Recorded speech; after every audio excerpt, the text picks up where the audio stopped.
புறங்கூறாமை அப்படின்னா என்னன்னு பார்த்துட்டு அதுக்கப்புறம் அந்த சாப்டரோட ஸ்ட்ரக்சர் பார்த்துட்டு குறளை பார்க்கலாங்க. ஒருத்தர் இல்லாத சமயத்துல அவரை பத்தி இழிவா பேசுறது புறங்கூறுதல். ஒருத்தர் இல்லாத சமயத்துல அவங்கள பத்தி இழிவா பேசாம இருக்கிறது, அதுக்கு பேரு தான் புறங்கூறாமை.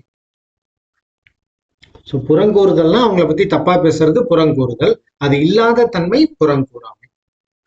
சிலர் பாத்தீங்கன்னா நேர்ல அவங்க இருக்கிறப்ப நல்லா புகழ்ந்து பேசுவாங்க, அவங்க போனதுக்கு அப்புறம் அவங்கள பத்தி இகழ்ந்து பேசுவாங்க. இத வள்ளுவர் ரொம்ப தீய செயல் அப்படின்னு சொல்றாரு. ஸோ இதை பத்தி தான் இந்த சாப்டர் பார்க்க போறோம். இந்த சாப்டரோட ஸ்ட்ரக்சர் எப்படி இருக்குன்னு பார்த்தோம்னா, ஃபர்ஸ்ட் குறள் பாத்தீங்கன்னா புறங்கூறாமையை இனிது அப்படின்னு சொல்றாரு.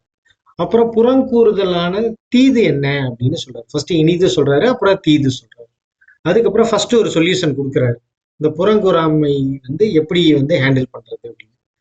ஒரு மெஷரிங் ஸ்கேல் கொடுத்துருக்காங்க, அரை வழியில நடக்கிறாங்களா இல்லையான்னு ஒரு மெஷர் பண்றதுக்கு ஒரு மெஷரிங் ஸ்கேல் ஒரு குறள்ல கொடுத்துருக்காரு. அடுத்து வர 4 குறள்ல பாத்தீங்கன்னா இந்த டிராபேக்ஸ் ஆஃப் புறங்கூறுதல் சொல்லியிருக்காரு. அடுத்த ஃபைனலா லாஸ்ட் குறள்ல இந்த ஃபைனல் சொல்யூஷன் கொடுத்துருக்காரு.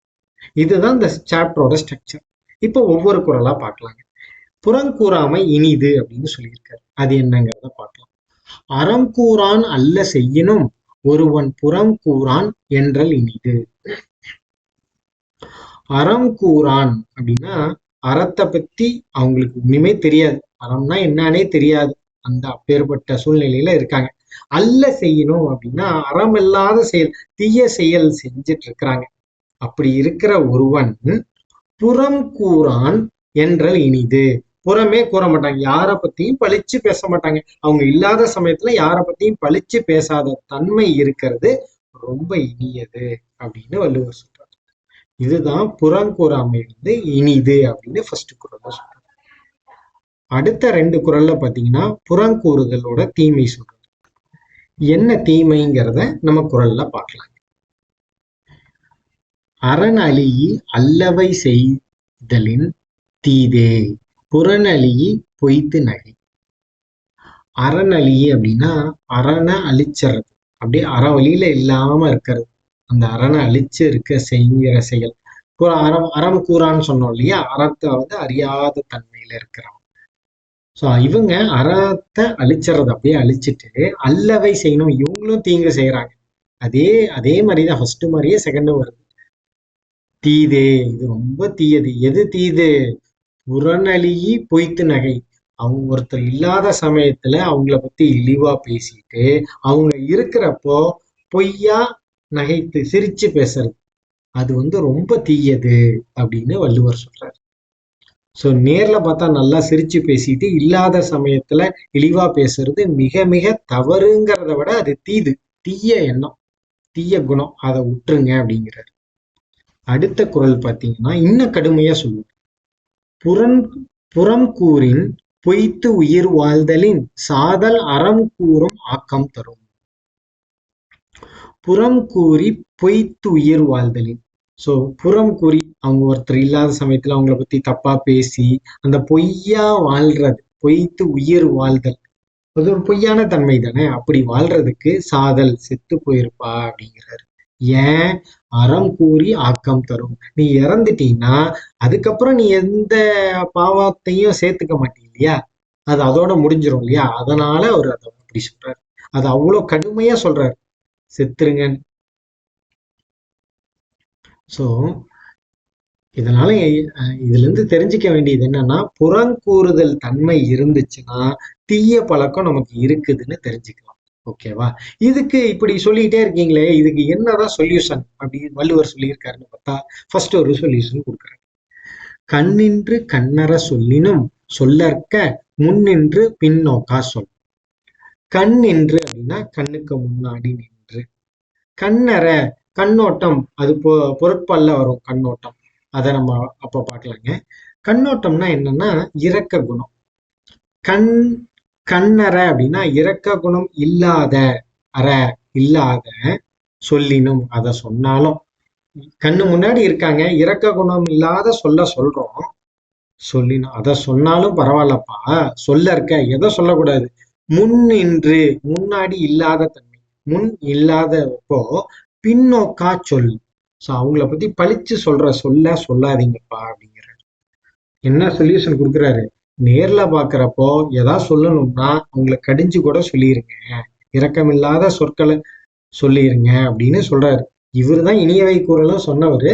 அவரே இதுல என்ன கருணை இல்லாத சொன்னாலும் பரவாயில்லப்பா, ஆனா இந்த பழிச்சு பேசுறத விட்டுருங்க அப்படின்னு சொல்றாரு. இதுதான் ஃபர்ஸ்ட் சொல்யூஷன் நமக்கு கொடுக்குறாரு வள்ளுவர். அடுத்த குறள் பாத்தீங்கன்னா ஒரு மெசரிங் ஸ்கேல், அது என்னங்கிறத பார்க்கலாம். அறம் சொல்லினும் நெஞ்சத்தான் நன்மை, புறம் சொல்லும் புண்மையால் காணப்படும். அறம் சொல்லும் நெஞ்சத்தான் அண்மை. அண்மைனா இல்லாத தன்மை, அதான் அண்மை. நம்ம நிறைய டைம் இதை பார்த்துட்டோம். சோ அறம் சொல்லும் நெஞ்சத்தான் அண்மை. அறம் சொல்ற அந்த அறமோட அந்த எண்ணம் இல்லாத தன்மை எப்போ இல்லாத தன்மையா இருக்கும் அப்படிங்கிறத பார்க்கலாம். புறம் சொல்லும் புண்மையால் காணப்படும். புண்மைனா குற்றம், இல்ல இந்த இழிவான தன்மை, அதனால காணப்படும்னா அறியப்படும். சோ புறம் சொல்லி யாராவது ஒருத்தவங்க பொருளை பேசிக்கிட்டே இருக்காங்க அப்படின்னோம்னா அவங்க அறவழியில இல்ல, அவங்களோட எண்ணம் அறவழியில இல்லைன்னு தெரிஞ்சுக்கலாம். இது ஒரு தெராசு மாதிரி. யாரையா பத்தி எப்ப பார்த்தாலும் ஒருத்தவங்க புறம் சொல்லிட்டே இருக்காங்கன்னா அவங்க அறவழியில இல்லைங்கிறத தெரிஞ்சுக்கலாம். இது ஒரு மெசரிங் ஸ்கேல். ஓகே, அடுத்த வர 4 குறள்ல என்ன சொல்றாரு? டிராபேக்ஸ் ஆஃப் புறங்கூறுதல் என்னன்னு பார்க்கலாம். பிறன் பழி கூறுவான் தன் பழியுள்ளும் திறனறிந்து கூறப்படும். பிறன் பழி கூறுவான். சோ அவங்க ஒருத்தங்க இல்லாத சமயத்துல அவங்கள பத்தி பழிச்சு பேசிட்டே இருக்காங்க இல்லையா, அவங்க இந்த மாதிரி சொல்லிட்டே இருந்தாங்கன்னா அவங்களோட பழி, யாரு அந்த பொருளை பேசிட்டு இருக்காங்களோ அவங்களோட பழிகள்ல எல்லாம் ஆராய்ஞ்சு தன் பழி உள்ளும் அவங்க அந்த பழிகள்ல எல்லாத்தையும் சேர்த்தி பார்த்து திறனறிந்து கூறப்படும். அதுலயே எது சொன்னா ரொம்ப அவங்களுக்கு ரொம்ப கஷ்டமா இருக்குமோ அதவ எல்லாருக்கும் சொல்றது, அது கூறப்படும். அது அந்த மாதிரி நடக்கும்பா, அதனால புரளி பேசாதீங்க, புறம் கூறுதல் வேண்டாம் அப்படின்னு 6வது குறள்ல சொல்றாரு. இது ஒரு டிராபேக், தெரியுது இல்லையா? நம்ம ஒண்ணு சொன்னோம்னா இன்னொருத்தங்க 10 இது சேர்த்தி சொல்லுவாங்க, அதனால சொல்லாதீங்கப்பா அப்படிங்கிறார். பகை சொல்லி கேளீர் பிரிப்பர், நகை சொல்லி நட்பாடல் தேற்றாதவர். பகை சொல்லி, இது ஒரு பகைமை தானே உண்டு பண்ணும். ஒருத்தங்க இல்லாத சமயத்துல அவங்கள பத்தி சொல்லிக்கிட்டே இருந்தோம்னா என்ன பகை உண்டாகும். இதனால கேளீர், ஃப்ரெண்ட்ஸ் எல்லாத்தையும் பிரிச்சிருவாங்க.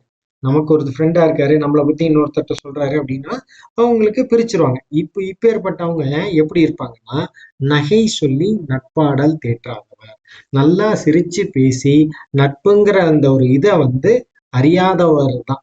இந்த நட்பு இப்படி எப்படி வளர்க்கணும்னு தெரியாதவங்க தான் இப்படி எல்லாத்துட்டையும் போய் பழிச்சு சொல்லி அவங்களோட நட்பை பிரிக்கிறதுக்கு பார்ப்பாங்க. ஸோ அதனால இந்த தவறையும் செய்யாதீங்க. ஸோ அவங்களுக்கு நண்பர்களே இருக்க மாட்டாங்க விரைவில்.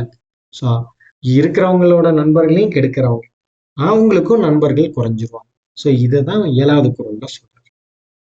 8வது குறள்ல துண்ணியார் குற்றமும் தூற்றும் மரபினார் என்னைக்குள் ஏதிலார் மாட்டு. இதுல என்ன சொல்றாரு? துண்ணியார்னா என்னன்னா ரொம்ப ரொம்ப நெருங்கி பழகினவங்கள குற்றமும் தூற்றும் மரபினார். அந்த அவங்களோட குற்றத்தை அவங்க இல்லாத சமயத்துல அவங்களோட குற்றத்தை பழிச்சு சொல்றாங்க இல்லையா, தூற்றும்னா பழித்து சொல்லுதல், அந்த மரபு இருக்கிறவங்க ஏதிலார் மாட்டு என்னைக்குள்.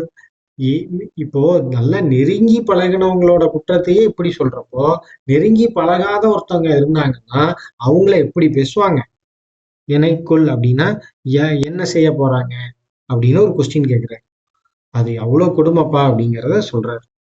அடுத்தது 9வது குறள்ல அரண் நோக்கி ஆற்றுங்கொள் வையம், புறம் நோக்கி புன்சொல் உரைப்பான் பொறை. அறம் நோக்கி ஆற்றுங்கொள் வையம், வையம்னா உலகம், அது நமக்கு தெரியும். புறம் நோக்கி புன்சொல் உரைப்பான் பொறை. புறம் நோக்கின்னா என்னது? அவங்க இல்லாத சமயத்துல. புன் சொல்னா என்னது? அவங்களை இழிவான சொல் உரைக்கிறாங்க. பொறைனா என்னன்னா அதை தாங்குற தன்மை. சோ அவங்க இல்லாத சமயத்துல அவங்கள பத்தி தப்பா பேசுறவங்க அந்த அவங்களோட வெயிட்ட எது தாங்குது? அந்த நிலம் தாங்குது. அதான் அந்த வையம்னு போட்டிருக்காங்களே, அந்த நிலம் தாங்குது. எதனால அது தாங்குது அப்படின்னா அரண் நோக்கி ஆற்றுங்கொள். அந்த அறவழியில இருந்து நம்ம தவறக்கூடாது அப்படிங்கறதுனால அந்த மண், அந்த நிலம் வந்து அவங்கள தாங்கிட்டு இருக்கு. அவங்க அறவழியில இருக்கங்காட்டி. ஆற்றுங்கொள்னா பொறுத்து கொண்டிருக்கிறதோ அப்படின்னு ஒரு ஐயமா கேக்குறாரு. சோ இதுல இருந்து என்ன தெரியுதுன்னா, வையகம் வந்து அந்த புரளி பேசுறவங்களோட வெயிட்ட பொறுத்துக்குது. எதனால?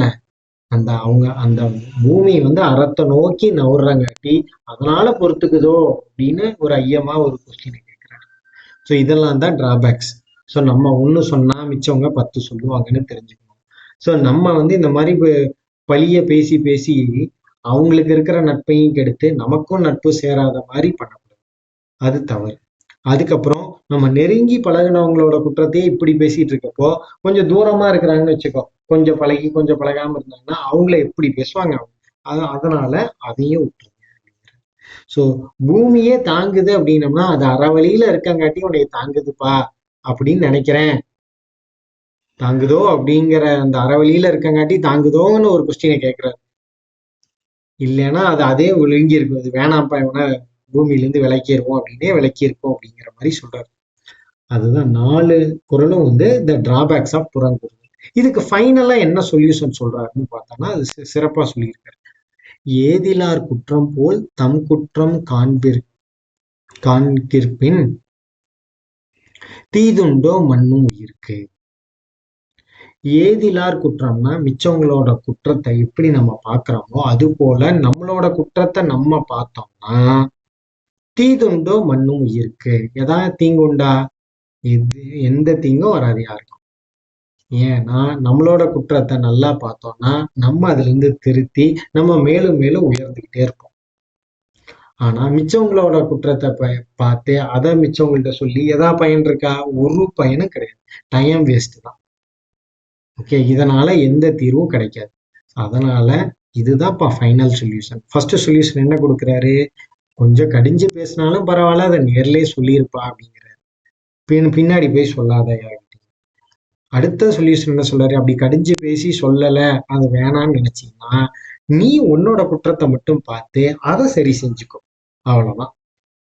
நேர்ல டைரக்டா சொல்ல முடிஞ்சதுன்னா அதை பொலைட்டா சொல்லி முடிச்சிரு. அப்படி சொல்ல முடியலன்னா உன்னோட குற்றத்தை நல்லா பார்த்து அதை தீர்த்துக்கிட்டீங்கன்னா அது வந்து எல்லாருக்கும் நன்மை பயக்கும் அப்படிங்கிறது புறங்கூறாமை சாப்டர்ல சொல்லி முடிச்சிருக்காரு.